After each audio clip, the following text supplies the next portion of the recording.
Hello, my name is Matt Bowker, and it's my pleasure to host today's virtual lecture.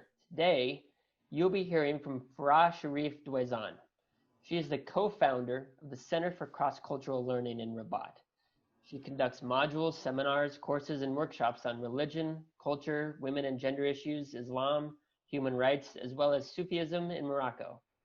She holds a degree in comparative literature from Mohammed V University and a certificate in women and gender issues from the University of Hanover in Germany. Farah is also in the process of publishing her first book, Speaking from Within. So let's have a warm virtual welcome for Farah.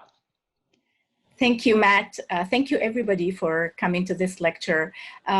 This lecture is about Islam and women's studies. And the way I'd like to present the lecture today is by dividing the historical phases of Morocco into pre-colonial Morocco, which is prior to 1912, and then colonial Morocco from 1912 to 1956, and then the independence of Morocco in 1956 and after that, and then the 21st century. The map you see in front of you is a map of Morocco prior to 1912. What you can see in it is that the borders were flexible and that the map of Morocco looks kind of strange compared to the map we see today that was drawn with a ruler during the colonial time. Morocco is known to be a tribal country, and all the colors you see in this map, which is a map that is much more reflecting today's map of Morocco with drawn with a ruler, especially in the southern part, shows that Morocco has been a country that has been colonized by the French and the Spanish, basically. Morocco is also a country that has been known to be heavily rural. 78% of the Morocco population prior to the colonial time, prior to 1912, was rural, was living in the countryside. In 1960, in the eve of our independence, 70% of the country was still rural. For the first time in our history, the census of 2004 shows that we have passed a little bit the limit of being half rural, half urban. 46% of the Morocco population is considered living in the cities in 2004. The estimate today is maybe that 37% is rural. The reason why I want to say that is because the country, Morocco has always been known as a country where women are being confined to homes and living behind walls. The truth is that the walls that you see in front of you are walls of cities of Morocco. When you see that the majority of Moroccans lived in the countryside, the people we speak about, the women we speak about who were confined to homes and living behind walls were city women. These are more walls of the cities called the Medina. Medina in Arabic simply means city or walled city. And the number of women who lived behind those walls is very, very limited to small numbers of women. However, we also have big names of women who have lived in cities such as Fatima Fihrya, and yet we did not seem to be confined to their homes, but did something significant, such as founding one of the very first world universities called Qaraouyine University in Fez in the 9th century from money that she had inherited. As a Muslim woman, she inherited money and she was able to build a mosque and a university in the city of Fez, which is part of our tour and a trip of the Rhodes Scholars when they come to Morocco. However, we must admit that the women history in our part of the world has not been that of Fatima Fihrya. The women, whether they lived in architecture in villages or in cities in Morocco, have always been behind walls. The private and public space in this country has been clearly divided between men and women part of the private space and men part of the public space. The very rare times where women would leave their homes would be such as in the photo you see when they were visiting in a cemetery in Tangier, completely covered with mainly white sheets of dress, because women did not have, in the cities of Morocco, did not have their own outfit for outdoors. They had beautiful outfits for inside their homes, but for outside, they would just wrap themselves in white clothes. Another occasion where women would go out, they would wear another man's outfit that you see here, where women would be going in fields with children, and some of them and covering their faces, most of them and covering their faces, but all of them covering their heads. So these were the situation that you see here in this photo could apply to both Muslims and Jews in Morocco. The Moroccan Muslims and the Moroccan Jewish women and men, as a matter of fact, had the same dress and the same traditions. So I'm going to show you a few photos of what women were doing inside their homes. So they were doing crafts, and you could see the different costume because of the different tribes. They could also be sitting homes in beautiful houses in the Medinas, such as the one you see. So when we think about women being confined to homes, this is where they're confined, and beautiful homes with indoor gardens and doing things with their hands. And that's how I've seen my grandmother live her life, for instance. Now, I move on into colonial time, from 1912 to 1956 in Morocco, when the French and the Spanish divided the cake and colonized the country. The pink color is where the Spanish were, and the middle kind of light green color in the middle is French Morocco. The rest is Algeria and Mauritania, different countries. So when Morocco was colonized, the women in their homes were like the ones you see in the photo. This is my paternal grandmother and her cousin, a great aunt, who lived for about 96 years of age. I've known them both very well, and I cherish them both. They both died in 2002, and these women could count the number of times they left their homes in their whole lives. And the reason why I want to share this personal piece of history with you is because that was the reality of most women living in the cities. In the countryside, women would go out for certain duties that would be considered an extension to the household's duties, such as bringing water from the well for drinkable water, or going to the river for the laundry, or milking the cow, herding the cattle, etc. So it did not necessarily mean that they were freer. Another photo of this same grandmother with her daughter to show you that the costume has changed basically in the next generation for my aunt sitting with the pink dress, my grandmother with the blue. So from the perspective of this grandmother with the blue dress and her beautiful head cover, each woman had a different head cover inside their home. She was not confined to the house, but she was having the most beautiful life a woman could have, because she had decent men around her to protect her, serve her, bring her what she needed from outside without her having to go out. A woman being out for my grandmother and women from her time was a sign of being from a lower status. My grandmother considered herself to be from a high status and therefore did not need to go out because she had those decent guys around her. My grandfather, her husband, my father, her son, etc., etc. So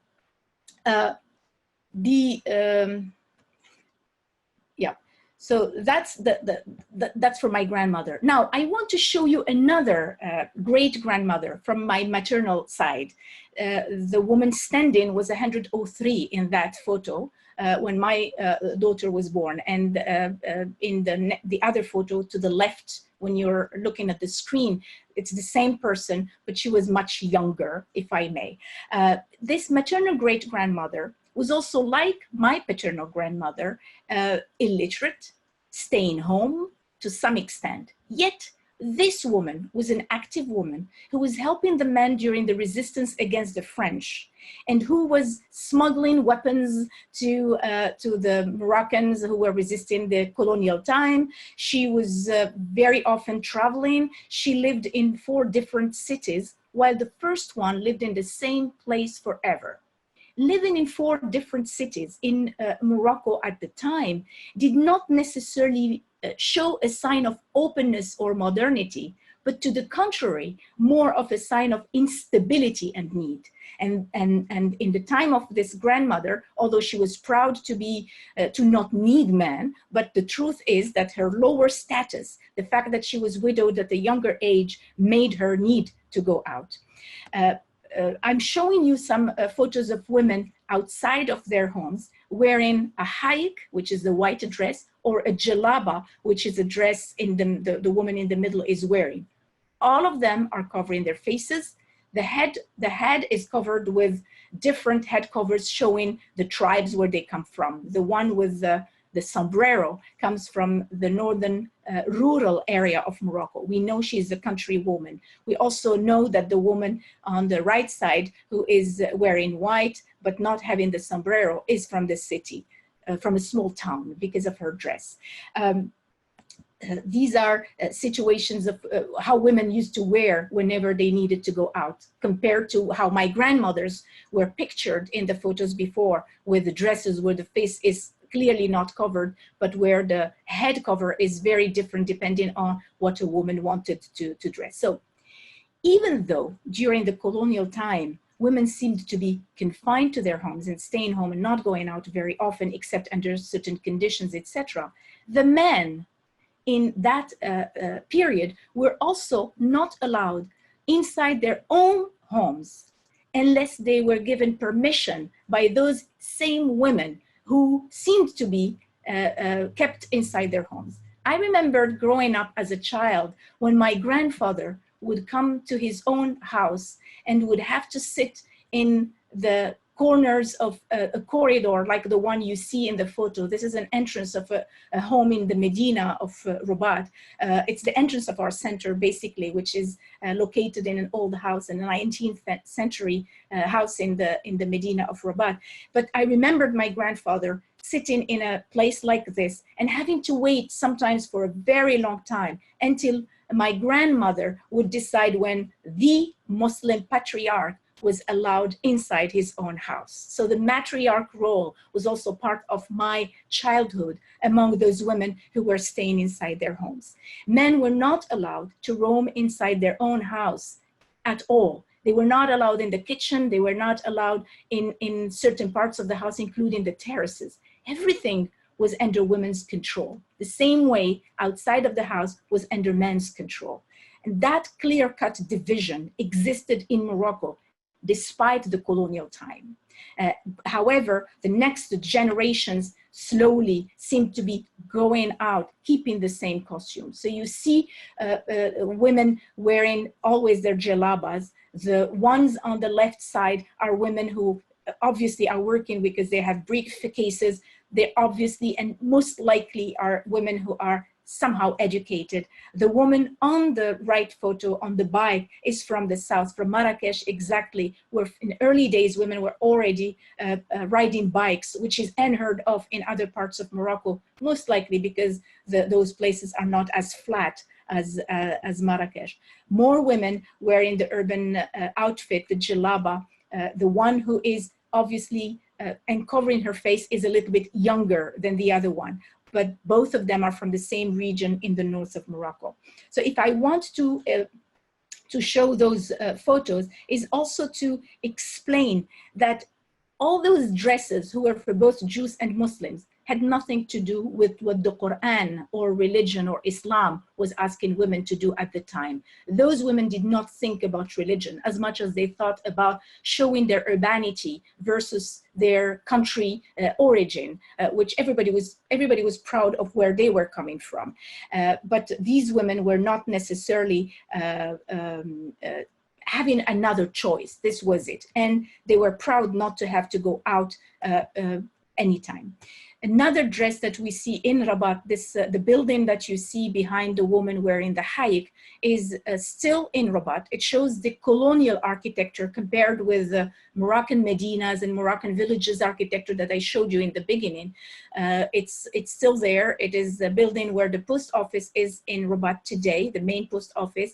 You can see the cross showing the so-called secular/Christian origin of the colonial time, and the woman with her haik, most likely this woman really is out because she needed to go out. It wasn't like a choice. It wasn't a prestige for women to go out. Colonization introduced what we call the Western outfit, the dress that a lot of people wear, indeed. But colonization clearly did not give women the choice to decide whether they wanted to be out or not. Women did not enter the public space in the time of the colonial time, or even soon after the colonial time, because they wanted to do that, but because there was a need that was imposed mainly by the colonization. At the end of the colonial time, however, the king of Morocco then asked his daughter, Lalla Aicha, to give a speech on his behalf in 1947 in the city of Tangier with her face uncovered. It was a premiere in Morocco among the women from the elite to be first giving a speech in public, not to be home. Because being home for women meant to be from a high elite. The more covered you were, the higher your social status was. The more covered, the more staying home you were, the more it meant that you did not need to go out. So that was kind of the first form of liberation that came from the monarchy to actually start a movement from so-called within Morocco, which a lot of Moroccans at the time did not agree with. It wasn't seen as a sign of openness, but it was much more seen as a sign that was also imposed. Yet, the women's movement today would go back to this photo, for instance, or this event, for instance, to say that this is when the liberation of women started, very much linking it with the dress. Now, post-independence, Morocco got its independence in 1956. What is the situation in the eve of our independence? We are 96% of women were illiterate. So the colonial period did not educate women. But we have not done any better ourselves, even beyond the independence and beyond the colonial time, because up till today, we have about 50% of women who are still illiterate. It's 32% from the total of the population, which is very bad, one of the worst in the world. But Morocco remained heavily rural, as I told you, because the women were very much living in the countryside and wearing their own costumes and not going to school. The very few women who went to school have kept their own costumes. It's very interesting how knowledge was linked to religion to some extent, but gradually linked to the French language. The dresses of the younger generations was more towards the Western outfit, with no head covered most of the time, but only in the cities. In the countryside, women were still covering their heads. Other women in the rural area, as you could see from the photo in front of us, have kept their rural northern outfit, and obviously they're working, going out. This is an outfit of women in the southern area, and all this to explain that the costumes did not change soon after the independence. However, one new thing happened. In 1958, after the independence, we started having a women-only school. There were few schools, such as the University of Qaraouyine in Fez that was built in the 9th century, which continued giving education to mainly men, but very few women. My mother, who is from Fez, graduated from that old university as among some of the very first women in the 20th century who did their studies there. Yet, I'm telling you, the number of uneducated women is still very high and was high then. You could already see the diversity of dresses in that women-only school in 1958. Now, the period that is interesting to us from 1956 to 1999 is under the King Hassan II, the father of the present king. What happened that is related to women? Meager achievements. The family law, which is called the Moudawwana, was the only law that was made not secular after the independence of Morocco. All Moroccan laws have nothing to do with Sharia law, have nothing to do with religious laws. They're all based on the French secular laws, which were at the time inspired by a way of controlling the country, but also a way of reconciling with the monarchy and making sure that there is a relationship between the monarchy and the French protectorate, which it was called like this. The family law means marriage, divorce, custody, inheritance, and adoption. And those books have remained unchanged under after the independence of Morocco, but they were all considered based on a certain interpretation of tribal norms and cultural customs more than religion or secular laws. These were the only laws that remained somehow not secular. And then the family planning, which was introduced in Morocco in 1961. We have to admit that from 8 children per woman before the family planning was undertaken, we reached in 2011 2.5 children per woman, and we are having estimates that we have reached 1.7 children per woman, which shows very clearly that the family planning was needed and the family planning has worked. And Morocco is one of the very first countries to have, in the region, to have introduced family planning under a religious decree. We needed the religious scholars to accept that this was not against religion. We also seen during this period the very first women pilots, ministers, military, and police women. Yet the most important things for Moroccan women were not achieved. The family law, Moudawwana, did not give us any rights as women. We were objects to be given from men to men. So when we were lucky to have a father, our father would decide on marrying us or finding us a husband when we were lucky to find one. So all this during the end of the 20th century showed that we clearly were very far from from achieving some of the very important rights. Within this situation, what happens is that there was a revolution from within. And that revolution is what I call the Veiled Revolution. And I'm taking this title from a documentary that was made by an American anthropologist by the name of Elizabeth Fihrya. Sorry, I did not write her name, who did a documentary on Egypt. The truth is that this Veiled Revolution happened after the Iranian Revolution in 1979.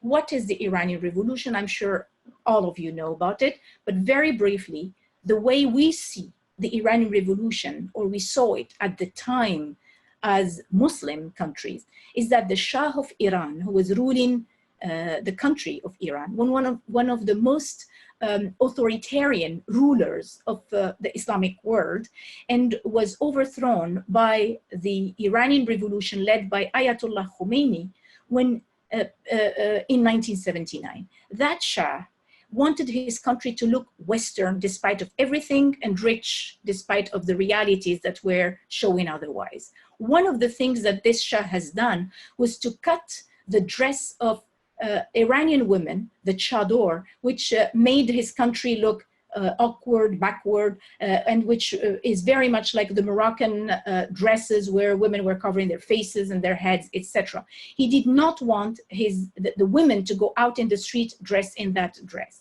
The Iranian chador was considered as a symbol of identity for the Iranians. Where Ayatollah conducted the Iranian Revolution, several women were wearing that Iranian chador when they were following the marches of Khomeini. Now, what happened in the rest of the world, including Morocco, was a moment of pride, a moment where this Iranian Revolution was telling people maybe the solution could be found from within Islam. The solution would not come from authoritarian regimes and would not come from colonial regimes, because even the colonial regimes seem to be quite authoritarian in a sense. But this happened during my generation when I was going to the university, where I saw the movement happening of women starting to wear the veil, a veil that was very much taken from the image of the Iranian chador. The woman that you see walking down the streets of the Medina is a modern woman wearing a scarf over her head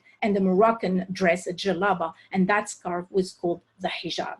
Hijab for most Muslims is considered to be the Islamic dress that's stemming from an understanding that women are ordered in the Quran to cover their bodies from head to toes, except for their faces. So it's not the burqa, except for their faces, anytime they are in public and anytime they are in the presence of people who are, or men who are not relative. Based on this perspective and this understanding, many women who were going to the university then have decided to cover their heads and wear the hijab as a sign of equality and empowerment. The number of women who started wearing the hijab when I was going to the university at a time where we were all wearing the Western outfit has been 1 or 2 in the university among women, and then in one class, and then half of the population of the university wearing it in the end of 90s into reaching huge numbers. All this came in a moment where women were not allowed in mosques. Women were not part of the sphere, the religious sphere in Morocco. And these women felt that God has given them an order to wear this dress in order for them to become equal to the men in the worshiping of God. By doing so, these women found themselves able to regain some dignity, some recognition about their identity, their own identity. And the number of women that we see in the streets of Morocco after this veiled revolution is incredibly high, because with this dress, women felt the legitimacy of taking the streets as equal to the men. The 21st century today. So after the Iranian Revolution, where women started going out, going to mosques, being present, we still were under family law, which is marriage, divorce, custody, inheritance, and adoption, not giving us any equality.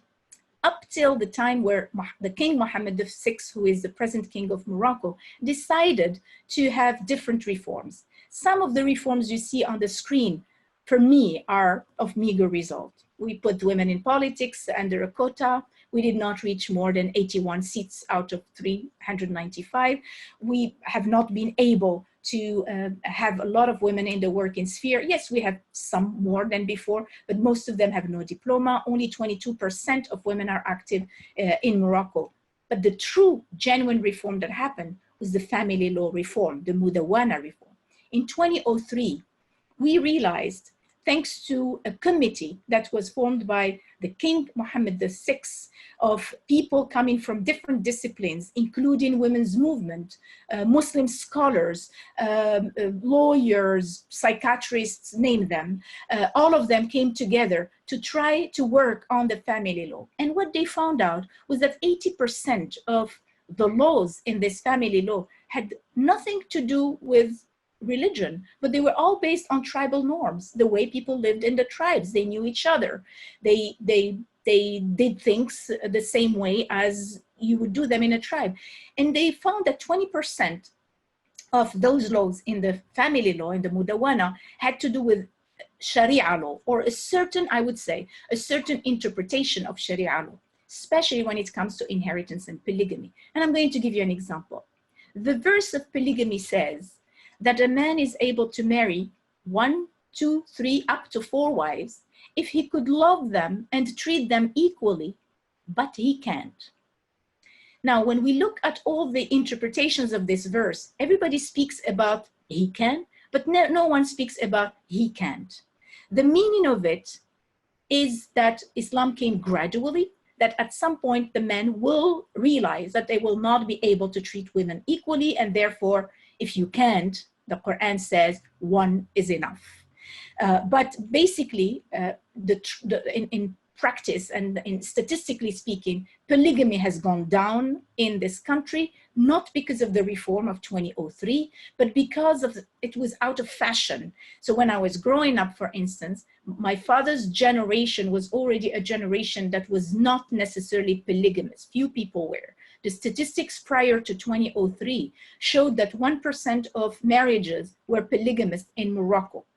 After the reform was undertaken, the latest statistic speaks about less than 0.3%. So yes, we have less thanks to the law, but at the same time, it was already disappearing. So I thought it would be interesting to mention this. Now, the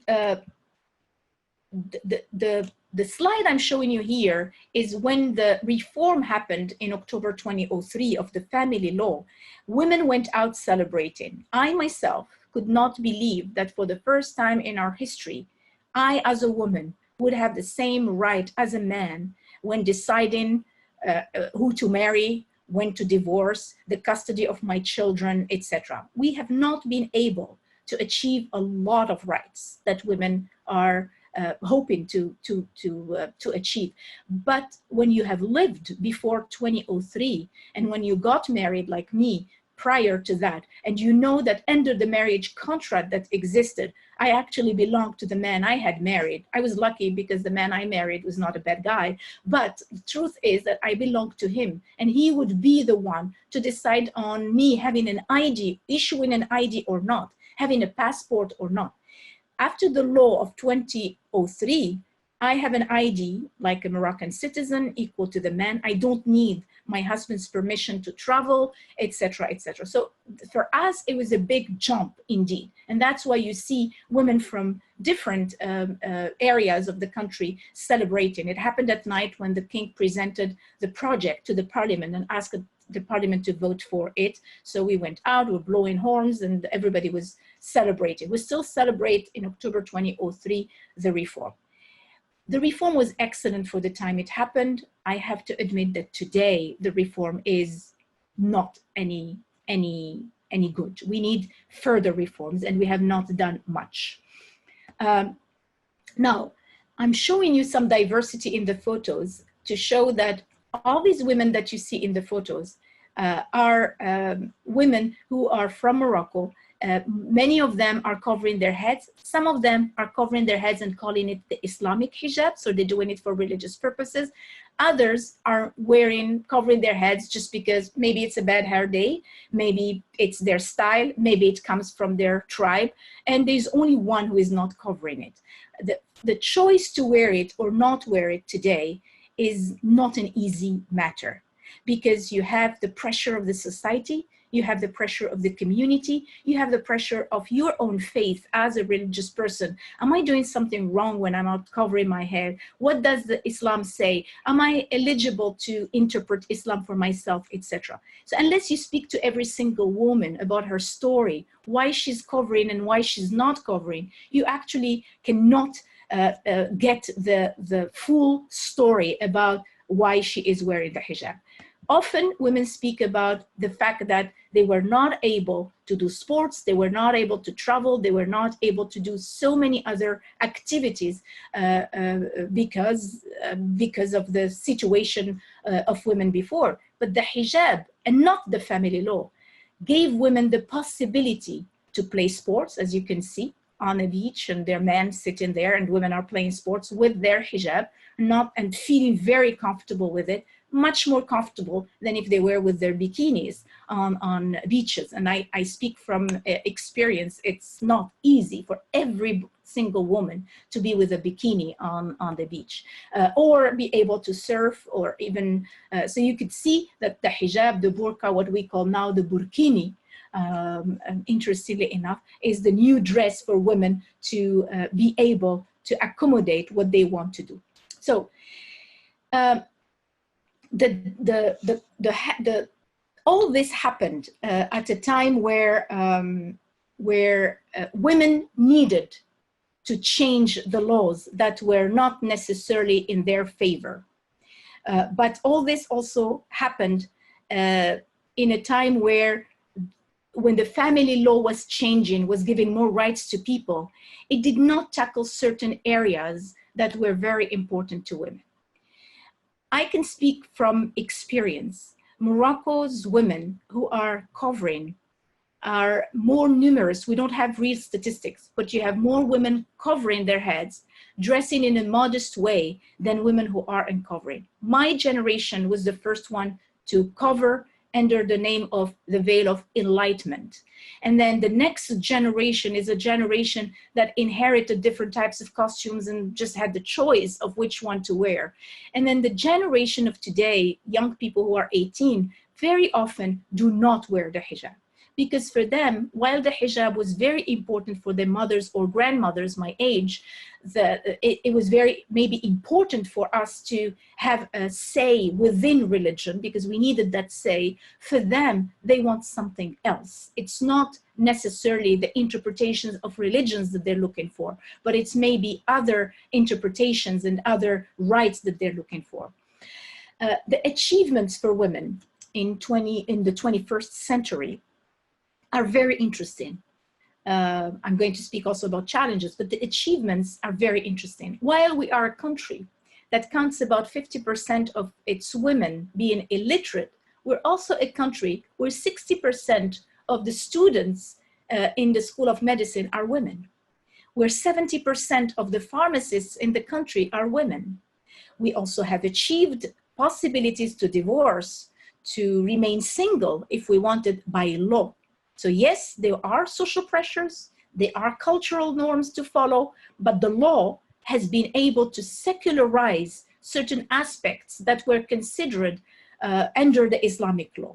And then we have also gained, and I think this is extremely important, roles of women in religious sphere. Up till now, women did not have any role, except in the changes of the family law, the Moudawwana, where women's movements were part of it and were able to suggest some interesting results and some interesting solutions to the problems of the women.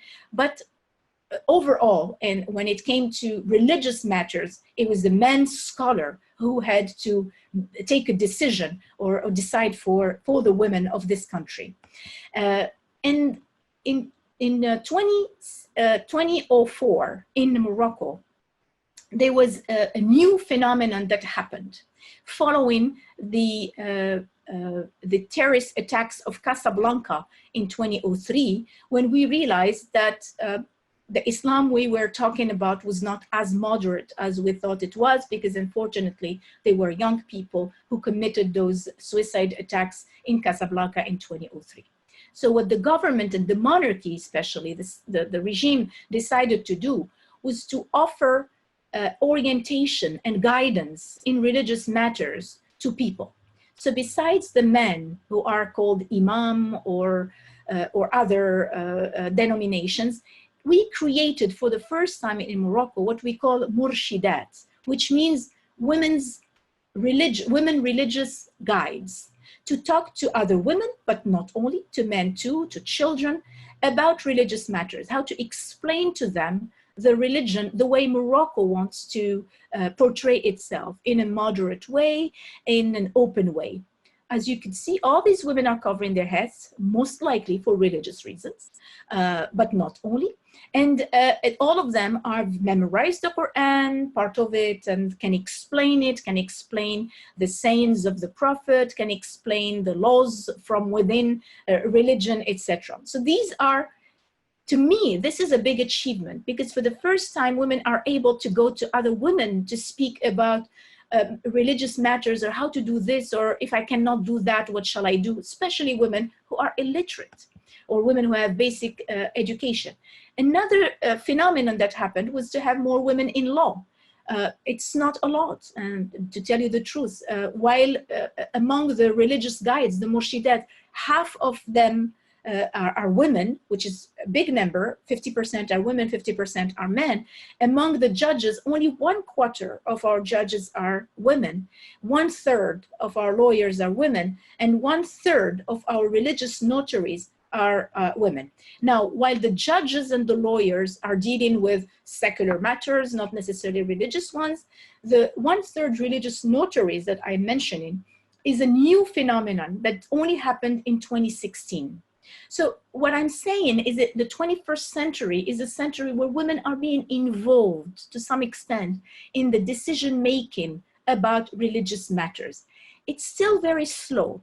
It's still not a big number, but I do believe that it is a good step for us to be able to reinterpret from a feminine or feminist or female or woman's perspective, the religious matters. The photo that you see here is of those women religious notaries called Adoules. It was a very interesting moment for me to see the E added at the end of Adoules to signify that it's a woman's population now, and the king in the middle with them, and you could see some other men and notaries in the back who are either ministers or also Adoules themselves. This was a big revolution done by the monarchy to have those Adoules. What do? The Adoules were only men. The very strong belief that we thought was stemming from Sharia or an interpretation of Sharia, and we discovered was actually just another customary law, was that the men were the only ones who could be able to witness a marriage, witness for a divorce, sign marriage contracts or divorce contract. They needed to be two men based on a certain interpretation of religious matters where women are not able to make rational decisions, those sexist interpretations of the religious sphere. But to do it in 2016 was kind of interesting for us to be able to see that, well, these women will be able to also sign marriage contracts and do the function of Adul. And kind of a big number of them already, about 900 of them. And we have a school now to train these people. So they are being trained with the men and then separate, because there are certain matters that are for women where they want them to deal with them. And they open this school to non-Moroccans also from other African countries. So the presence of women in laws is very important, but the presence of women in what is called the non-formal sector, such as in cooperative, like in the image you see here, is also interesting because these women have also a say. The dresses are from different tribes. And then other aspects where extremist religious people would believe that women should not be part of would be dancing, especially with men, or walking out in the street, because there is no need for women in the street. But the truth is everybody is out today, whether men are happy or not, or celebrating in public and dancing in public, even with your own pajamas. This is a wedding in a small town in the north of Morocco, where women heard that there was a wedding in the neighborhood, and they just went out, even if they were not part of the family, and were dancing and musicians. To be professional musicians and performers is also another achievement that happened, and they could sing religious things. But I have 3 more slides to go, which I think are very important for us. Some of those women who have made the news are like Raja Najib Makawi, who was the very first woman to present a religious course and conference giving alternatives in front of the King of Morocco. She's there presenting her books, and she was named in 2019 as the very first woman's ambassador to the Vatican. We have women ambassadors to other places, but to have a religious connotation was very important. And as you can see, Raja is wearing the scarf over her head, and if it falls, it's not a problem because that's what she is. A second major figure for me is Fatima Mernissi, who passed away a few years ago, who is a feminist, a writer.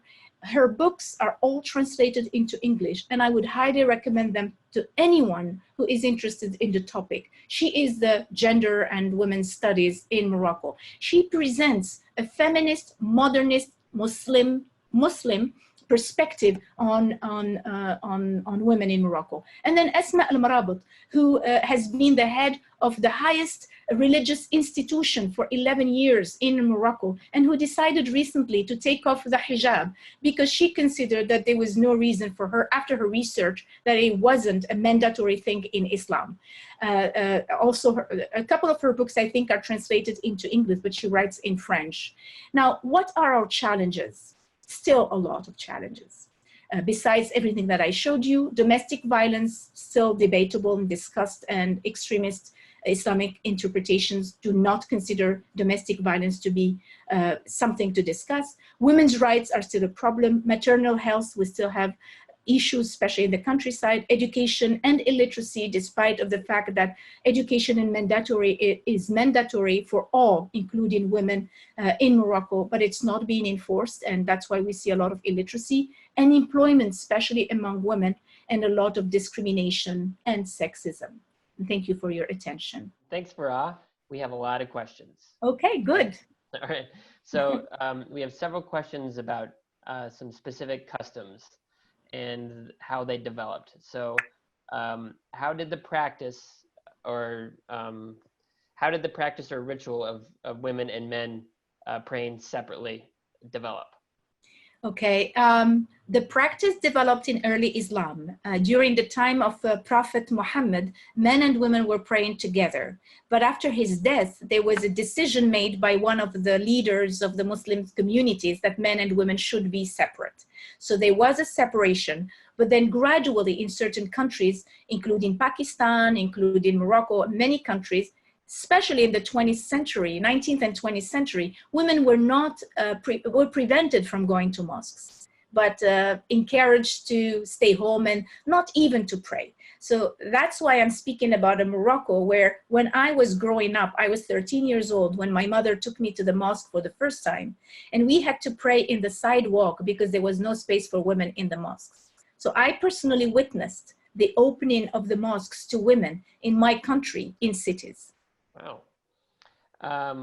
Similarly, so the custom of women staying at home, how did that develop and why did it develop? Was it more of a religious thing or was it more of a traditional tribal thing? Well, staying home has been part of a lot of Muslim cultures, but it was much more an urban thing. It was when you lived in the cities, that as a woman, your status went up and you did not need to go out. And therefore staying in homes meant for that status that you were being protected and you were being preserved from the dangers of the outdoor world. While the women who were out were being harassed or being aggressed by anyone, including men, and were not necessarily from a high status. So women were encouraged to stay home because of a status thing. Rose Marie would like to know, how did they socialize when they were encouraged to stay at home?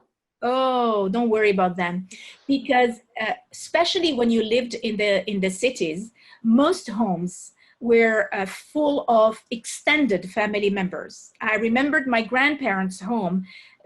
I think there were 50 people living in that house, and many of them I didn't even know the names of. I just heard that maybe they were people who, some of them were homeless and needed a shelter and they would come, and some of them, and they were mainly women. So the other thing was that most of the homes were connected to each other inside the Medinas. So people would visit each other without having to go out. And the other thing that was very interesting is the terraces. The homes, all homes had terraces, and women, the terraces were extensions to the kitchen and to the spaces for women. Men were not allowed in the terraces. So that's where the women would go and talk to each other and socialize with each other. I remember the afternoon 4 p.m. tea at my grandparents' home where, of course, my grandfather wasn't home, but my grandmother, the aunts, the great aunts, everybody was there. And we children will be given a little bit of tea and bread and sent out to play so they could, play music, dance, talk. Don't worry about them. They had a blast. Okay. So this question is from Shanta. She actually has a few questions, and okay. I think this is specifically about you, Mm-hmm. our generation. Could you date your classmates? Could you choose? How frequent was the ability to choose your own partner to get married? And yeah, so those questions. Okay, yeah, this is a very good question. My grandparents had an arranged marriage. I just want to explain this. In my mother's time, arranged marriages were still happening, but only for women who were from a certain status. and only for women who had, who were not orphans.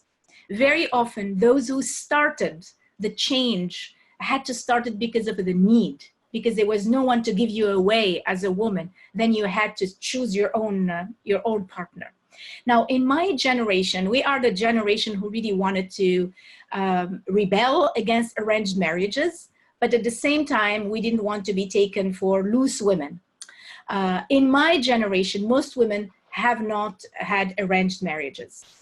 Arranged marriages, when they still exist in Morocco, believe it or not, they exist among some of the most educated elite people who believe that their wealth should remain in good hands. And therefore they would arrange marriages, but not regular people. So the majority of marriages in Morocco are not arranged since my generation on. And we have another question about so what is the attitude today towards gay marriage or transgender relationships?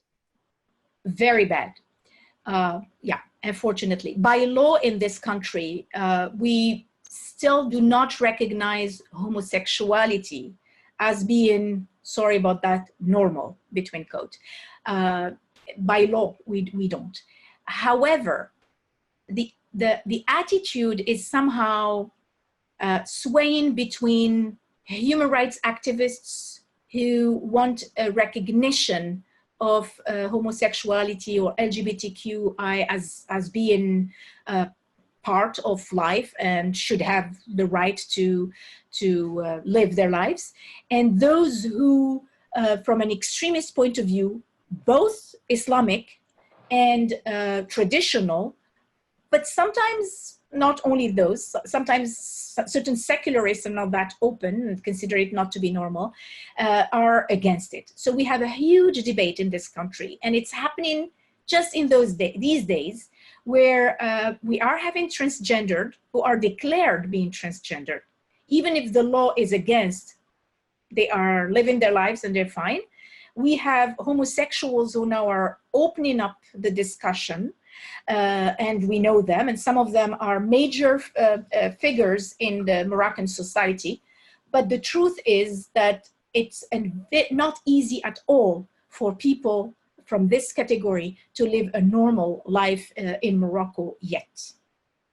Okay. So Sharon would like to know, since the early 2000s, how well are men adjusting to women being involved in what was just their world? Well, this is a very good question. First, my grandmother considered my life to be a decline of social status among women in her life. So for her, what I've done is horrible, especially if she was still alive and seeing me talking to you now and having Matt in front of me. I think she would have freaked out. But when the family law changed, there were a lot of men who were against it. Because what happened with this family law was to say, we do not want the patriarchal interpretation of our religion. I think the women won when they took the religious interpretation, because what they did was, it's not that we are against Islam. No, but we want the Islam where you as a guy has no right to tell me what I should do or shouldn't do, because God has talked to me also directly, like he did to you. So first, let me gain those things that God gave me. And once I get them, then we can discuss the rest. That was for men not acceptable. When I was going to the university, I had to smuggle some of my friends who decided to wear the hijab, the Islamic veil, because their own fathers had kicked them out of their homes, because for them, this was a way to tell fathers that they have no more the role of the patriarch. It was really a revolution against a form of patriarchy from within. It was much more that. So it was very strong. I remember those moments were very strong. Things have changed. We have considered the hijab or the Islamic dress as to be yet another dress. And it doesn't matter whether you wear it for religious reasons or for other reasons. So it's changed. The men are still considering the family law to be a challenge for them. But And fortunately, it's still a challenge for us. I mean, we have not gained all the rights as we wish. We still have a lot of challenges. But at the same time, you could find men who would say, okay, well, you want me to marry you? I will marry you, but I don't want you to work. Or if you work, I want to get your salary. And I'm hearing this very often in this younger generation, speaking from a patriarchal point of view, thinking that women would accept this situation. Sometimes they do, but most of the time they don't. And by the way, the rate of divorce after the changes that have happened have gone up to 38% in the marriages of Morocco, which is good and bad. So we have a few questions about family size and how all of this has affected the family structure, these changes. So you mentioned that there were homes of 50 people. Has there been a decline in birth rate or family structure, or could you comment on that in the... Yes, both actually. In old days, you had people living together. The nuclear family has replaced very quickly and very rapidly the extended family living together. Like the mobility also, people live in different cities, in different places, different villages. We don't live with each other anymore. We still see each other, but we don't. The birth rate has gone down tremendously thanks to the family planning. So from 8 children per woman, we have reached, the estimates speak about 1.7% per women. So most of the people have 1, 2, 3 children maximum. That's what we are seeing in most of Morocco. Still some higher numbers in the countryside, but not 8 and 9 as it used to be. So the homes are much smaller. People live in nuclear families. We're still taking care of our elders, but things are still changing as in other places. Okay, well, Farah, unfortunately, that is the last question. So thank you so much for your presentation and for providing such personal stories, including those photos. I think that was really impactful. So thank you, Farah, and see you next time. Thank you.